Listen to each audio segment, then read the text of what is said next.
बंदी छोड़ सतगुरु रामपाल जी परमेश्वर जी की जय हो। सत्साई भाई और बहनों, दया परम पिता परमेश्वर जी की, सारी सृष्टि के रचनहार कुल मालिक सतगुरु रामपाल जी भगवान की, जिनके विशेष आशीर्वाद से, शुभ आशीर्वाद से आप और हम सभी सत्सेवक भाई बहन निरंतर साथ संगति से जुड़कर भक्ति मार्ग पर आगे की ओर बढ़ रहे हैं। भाई और बहनों, दुनिया आए दिन सोशल मीडिया पर जितनी ज़्यादा हो सके उतनी बकवाद कर रही है। उनका सुबह उठते ही और रात को सोने तक केवल एक ही काम होता है कि मुझे क्या वीडियो बनाना है, क्या मुझे सोशल मीडिया पर डालना है, कौन सा डांस का वीडियो, कौन सी बकवाद का वीडियो, जिससे सिर्फ लोगों का समय और श्वासें ही बर्बाद होती हैं। ठीक इसी प्रकार भाई और बहनों, आप और हमें परमेश्वर जी ने तत्व ज्ञान दे दिया, शत भक्ति मार्ग दे दिया, आप और हमें मनुष्य जन्म की कीमत समझा दी है। तो हम भाई बहनों ने भी कोशिश करनी है कि जिस प्रकार दुनिया सुबह उठते ही बकवादों में आगे कैसे बढ़ा जाए, उसके नए नए तौर तरीके सीखती रहती है। आप और हम भगत भाई बहनों ने भी भक्ति मार्ग में आगे कैसे बढ़ा जाए, क्योंकि दुनिया तो पीछे की तरफ दौड़ रही है, हम भाई बहनों ने आगे की तरफ दौड़ना है। दुनिया को लगता है कि ये भगत पागल हैं, ना समझ हैं, इन्हें कुछ ज्ञान नहीं है, कौन सी सदी में जी रहे हैं, कौन से लोक में जी रहे हैं। लेकिन दुनिया आध्यात्म से अपरिचित है, इसलिए दुनिया निरंतर पीछे की ओर दौड़ रही है और सोच रहे हैं कि हम तो आगे की ओर दौड़ रहे हैं। लेकिन आगे की ओर तो केवल भक्ति मार्ग पर लगे हुए भगत भाई बहन ही दौड़ रहे हैं। और ये दौड़ किसकी सफल है, किसकी असफल है, आने वाले कुछ ही समय में इसका पता दुनिया को चल जाएगा, क्योंकि हम सब युग परिवर्तन के दौर से गुजर रहे हैं। और आने वाले समय में केवल भक्ति ही ठिकाना है। जिसके पास भक्ति धन है, जिसने परमात्मा को प्रसन्न किया है, अपने गुरुदेव को प्रसन्न किया है, वही आत्माएं आने वाले महाविनाशकारी समय में जो है सर्व कर पाएंगी। तो भाई और बहनों, दास को परमात्मा जो जो प्रेरणा करते हैं, दास पहले उसको अपने खुद के भक्ति जीवन में अप्लाई करता है, और जब मेरी आत्मा उसको स्वीकार करती है कि हाँ बिल्कुल सही है, इस प्रकार करने से हमें कोई नुकसान नहीं है, वरन हमें फायदा ही फायदा है, और ऐसा करने से गुरुदेव भगवान भी प्रसन्न होंगे, और हमारे भाव, हमारी श्रद्धा, हमारा समर्पण भी गुरुदेव के चरणों में निरंतर आगे की ओर बढ़ेगा। उसके बाद दास वो फॉर्मूले आप भगत भाई बहनों के सामने पेश करता है। तो आज परमात्मा ने एक छोटी सी प्रेरणा और की है, दास पिछले 2-3 दिनों से वो कर रहा है, और वास्तव में बेहद लाभदायक है, और आनंद भी आता है, भाव भी बनते हैं। पहले हम सभी भगत भाई बहनों ने प्रथम मंत्र जाप के विषय में एक वीडियो बनाकर समझा और जाना कि हमने प्रथम मंत्र करते समय किस प्रकार से अपने गुरुदेव को मानसिक दंडवत करना है। जब हम प्रथम मंत्र के 7 मंत्रों में से शुरू का मंत्र बोलते हैं और लास्ट का मंत्र बोलते हैं, उन दोनों मंत्रों के समय हमें कैसे गुरुदेव भगवान के चरणों में झुककर मानसिक दंडवत प्रणाम करना चाहिए। अब परमेश्वर ने उसी प्रक्रिया में एक नई चीज और जोड़ दी है, ताकि हमारे और भाव बने, हमारी और श्रद्धा बने। और भगत तो इसी चीज की तलाश में रहेगा कि कैसे मैं ज्यादा से ज्यादा अपने गुरुदेव के निकट रहूं, कैसे ज्यादा से ज्यादा मेरे भाव अपने गुरुदेव के चरणों में बने, कैसे मैं भक्ति मार्ग में निरंतर आगे की ओर बढ़ूं। क्योंकि भगत संसार को देख के नहीं चलता है, भगत सांसारिक भौतिक वस्तुओं को देखकर नहीं चलता है। दुनिया की अंधाधुंध जो भाग दौड़ मची हुई है, भगत उसको देख के नहीं चलता है।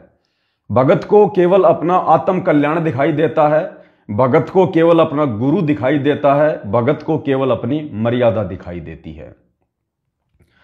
तो प्रथम मंत्र जाप के विषय में उसी से संबंधित एक और प्रेरणा गुरुदेव ने छोटी सी दास को की है। सोचा आप सभी भगत भाई बहनों के साथ में शेयर करूं और हम इसका भरपूर फायदा उठाएं। वैसे तो भाई और बहनों, हम प्रथम मंत्र का जाप करते हैं, सभी भाई बहन बैठ के करते हैं, शांति से करते हैं, चलते फिरते, खाते पीते, उठते बैठते, अपना काम धंधा करते करते, अपने ऑफिस में, मजदूरी में आते जाते समय भी हम मंत्र का जाप ही करते हैं, जिसको सतनाम मिला है या जिसको प्रथम नाम मिला है। लेकिन कुछ समय हम भगत भाई बहनों ने समय निकाल कर इन मंत्रों का जाप करना होता है, जो विधि परमात्मा ने साध संगतियों से शुरू करवाई है। तो साध संगति से जुड़े हुए भाई बहनों को अब ये तो पता चल ही गया कि प्रथम मंत्र का हमने किस प्रकार से जाप करना है। अब उसी प्रक्रिया में एक चीज को हम और ऐड करेंगे परमात्मा के आशीर्वाद से, और उससे हमारे को बहुत सारे फायदे होंगे। आप सबको पता है कि प्रथम मंत्र जाप करने के लिए हम बैठ जाते हैं परमात्मा के चरणों में आराम से, नॉर्मल विधि है, कोई विशेष कोई मुद्रा बना के नहीं बैठना है, नॉर्मल तरीके से आप जैसे भी बैठना चाहो ऐसे बैठ जाओ, यूं बैठ जाओ, यूं बैठ जाओ, जैसे आपकी इच्छा। आपके पैर अगर दर्द करते हैं, पैरों को सीधा कर लो, जैसे मर्जी मोड़ लो आप, ध्यान हमारा सुमरण पे होना चाहिए।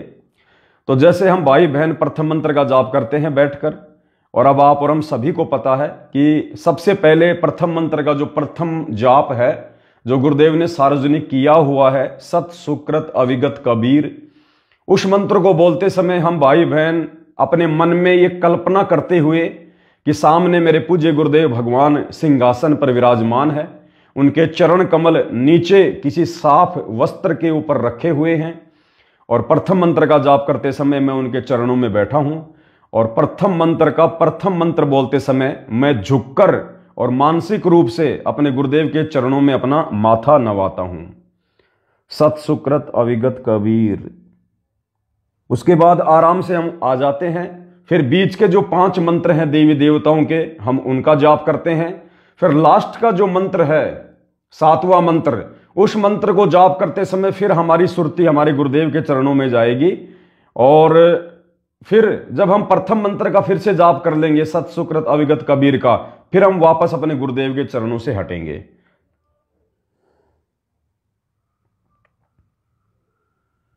और ये मंत्र हम मानसिक रूप से भी कर सकते हैं, अगर हम अकेले हैं तो बोल बोल के भी जाप हम कर सकते हैं, क्योंकि प्रथम मंत्र का मौखिक जाप यानी बोलकर जाप किसी अन्य व्यक्ति के सामने नहीं किया जाता है।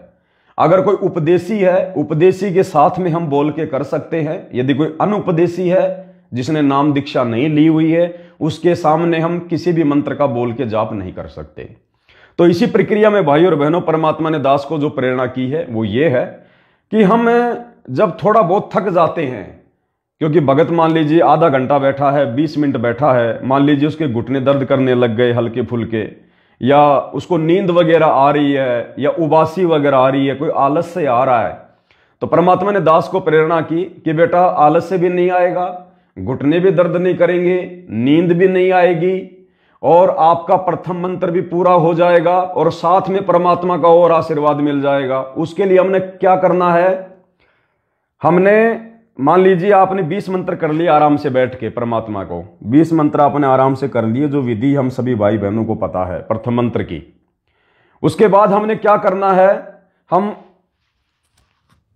इस मुद्रा में आ जाएंगे, नॉर्मल मुद्रा, कोई दिक्कत नहीं, जो जैसा आना चाहिए वैसा। क्योंकि मान लीजिए 20 मिनट हो गए हमारे को जाप करते हुए, या हमने 20 मंत्र जाप कर लिए, घुटने में कोई दर्द हो रहा है, हम सीधा करना चाहते हैं, तो हम इस मुद्रा में आ जाएं, और मंत्र हमने वही करना है जो पूज्य गुरुदेव भगवान ने बताया है। अब उस मंत्र को जाप करते समय हमने वही मन में कल्पना करके कि सामने मेरे पूज्य गुरुदेव भगवान विराजमान है, और अब उनके श्री चरण कमल में मुझे उसी प्रकार से मेरे मंत्र करने हैं। तो प्रथम मंत्र हमने उसी प्रकार से सत सुकृत अविगत कबीर, और हमने अपने गुरुदेव के चरण कमल में इस प्रकार से माथा टेकना है, प्रणाम करना है गुरुदेव भगवान को। उसके बाद फिर हम वापस यूं आ जाएंगे, फिर बीच बीच के जो 5 मंत्र हैं हम आराम से बोल के कर लें। फिर लास्ट का जो मंत्र है 7वें मंत्र में, उस मंत्र को बोलते समय फिर हम गुरुदेव के चरणों में अपना माथा नवा देंगे, और उस मंत्र को बोलने के बाद फिर प्रथम मंत्र का जो प्रथम मंत्र है सत सुकृत अविगत कबीर, वो भी हमने इसी प्रकार से बोलना है। फिर वापस हम यूं आ जाएंगे नॉर्मल मुद्रा में। यानी प्रथम मंत्र के शुरू का और लास्ट का जो मंत्र है वो हमने गुरुदेव के चरणों में झुकते समय करना है, और बीच के जो 5 मंत्र हैं वो करते समय हमने नॉर्मल इसी स्थिति में आ जाना है। तो हमारा गुरुदेव भगवान को दंडवत प्रणाम भी हो जाएगा बारंबार, हमारा ध्यान भी हमारे गुरुदेव भगवान के चरणों में जाएगा बारंबार, बारंबार गुरुदेव भगवान को हमारी बंदगी भी हो जाएगी। तो इस प्रकार से हम चाहे 5 मंत्र करें, चाहे हम 10 मंत्र करें, जब हमारे ये मंत्र हो जाएं 5 या 10, जितनी आपकी इच्छा, सत सुकृत अविगत कबीर, यानी परमात्मा के चरणों में सिर निवाने के बाद हमने उस मंत्र का जाप करना है, सत सुकृत अविगत कबीर। उसके बाद फिर हम नॉर्मल मुद्रा में आ जाएंगे। आप यूं भी रह सकते हैं, कोई दिक्कत नहीं है। इसको कहते हैं बंदगी, यानी बारंबार गुरुदेव भगवान के चरणों में उस मंत्र का जाप करते समय प्रणाम। उसके बाद फिर आप नॉर्मल बैठ जाओ, कोई दिक्कत नहीं। आपको लगता है कि मैंने 5 मंत्र वैसे कर लिए, मैंने 10 वैसे कर लिए, फिर हम भाई बहन नॉर्मल बैठ जाएं मालिक के चरणों में। फिर हम अपनी उसी विधि से अपने मंत्र जाप करें परमात्मा के। फिर मान लीजिए हमने 20 मंत्र जाप कर लिए, फिर हमारा कोई घुटना दर्द करने लग गया और कोई है दिक्कत वगैरह, तो कोई दिक्कत नहीं, फिर हम वापस उसी मुद्रा में आ जाएं परमात्मा के। फिर हम अपने 10-15 मंत्र इस प्रकार से गुरुदेव को दंडवत प्रणाम करते समय हम करें, सत सुकृत अविगत कबीर। फिर बीच के 5 देवताओं के मंत्र ये हमने आराम से नॉर्मल स्थिति में करने हैं। फिर लास्ट का जो मंत्र आएगा फिर हमने अपने गुरुदेव के चरणों में समर्पित कर देना है। और फिर जो प्रथम मंत्र का प्रथम मंत्र है उसको बोलते समय फिर हमने उसके बाद वापस खड़ा होना है, सत सुकृत अविगत कबीर। फिर नॉर्मल आ जाओ। तो आप ये जितने चाहो उतने आप बीच बीच में आप ये कर सकते हैं। तो इससे हमारा क्या होगा, एक तो हमारे घुटने दर्द कर रहे हैं तो भी कोई दिक्कत नहीं है, हमें नींद भी नहीं आएगी, हमें कोई आलस्य भी नहीं आएगा, ना हमारा ध्यान भटकेगा, और हमारे भाव अपने गुरुदेव के चरणों में बारंबार बनेंगे। हमारा ध्यान अपने गुरुदेव के चरणों में रहेगा और हमारी गुरुदेव के चरणों में बंदगी भी हो जाएगी, बंदगी भी। और जब भी हम परमात्मा के दरबार में जाएं, जैसे हमने परमात्मा जी का बेड लगा रखा, उनका आसन लगा रखा है, तो जब भी हम परमात्मा के दरबार में जाएं तो इसी प्रकार से हम 4 या 5 मंत्र कम से कम हम वहां पर जरूर करें, परमात्मा को समर्पित हम करें उस दरबार में जाते ही। और वही यदि आपने चेयर लगा रखी है बहुत अच्छी बात है, सिंहासन लगा रखा है बहुत अच्छी बात है, बेड लगा रखा है बहुत अच्छी बात है। अन्यथा परमात्मा के दरबार के सामने इसी प्रकार से हमने मानसिक कल्पना करते हुए कि सामने गुरुदेव भगवान सिंहासन पर विराजमान है और दास अपने गुरुदेव को 4-5 मंत्र, प्रथम मंत्र के 5, 7, 10 जितनी भी आपकी इच्छा है उसी प्रकार से हमने परमेश्वर को करने हैं, सत सुकृत अविगत कबीर। फिर बीच के 5 मंत्र, फिर लास्ट का मंत्र मालिक के चरणों में, फिर सत सुकृत अविगत कबीर। इस प्रकार से हमने, क्योंकि हमने भाई और बहनों परमात्मा को खुश करना है। दुनिया को हमने बहुत खुश कर लिया, बकवाद तो दुनिया कर ही रही है, हमने भी अपने असंख्य जन्मों में बकवादें की हैं, और इस जन्म में जब तक हम गुरुदेव भगवान के चरणों में नहीं आए थे हमने बकवादें की हैं, भक्ति नहीं की हैं। अब हमें गुरुदेव ने भक्ति का मौका दिया है परमात्मा ने, तो भाई और बहनों जिस प्रकार से हम बकवादों में 1 नंबर पर थे, अब हमने भक्ति में भी 1 नंबर पे होना है। हमने कोई भी वो मौका अपने हाथ से नहीं गंवाना है जिस मौके से हमारे गुरुदेव भगवान प्रसन्न हों, हमारे भक्ति भाव बढ़े अपने गुरुदेव के चरणों में। तो दास को परमात्मा ने छोटी सी प्रेरणा की थी, मैंने आपको साझा कर दी, और दास पिछले 2-3 दिनों से इसी प्रकार से कर रहा है।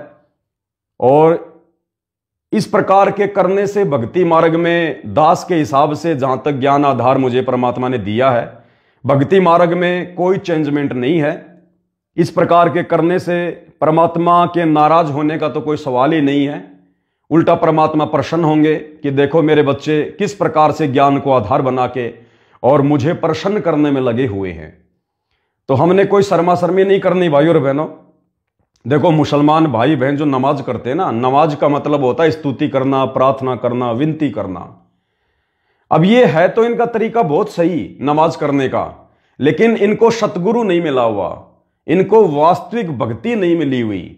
आज आप और हमें सच्चा सतगुरु मिल गया, सच्ची भक्ति मिल गई, तो हमने तो बारंबार अपने आप को आधीनी भाव से गुरुदेव के चरणों में समर्पित ही करना है। हमने समर्पित ही करना है, क्योंकि हम जो कर रहे हैं वो निमाज है। निमाज का मतलब है प्रार्थना, प्रेयर, स्तुति, आरती। ये शब्द अलग अलग हैं, बाकी भाव सबका एक ही है।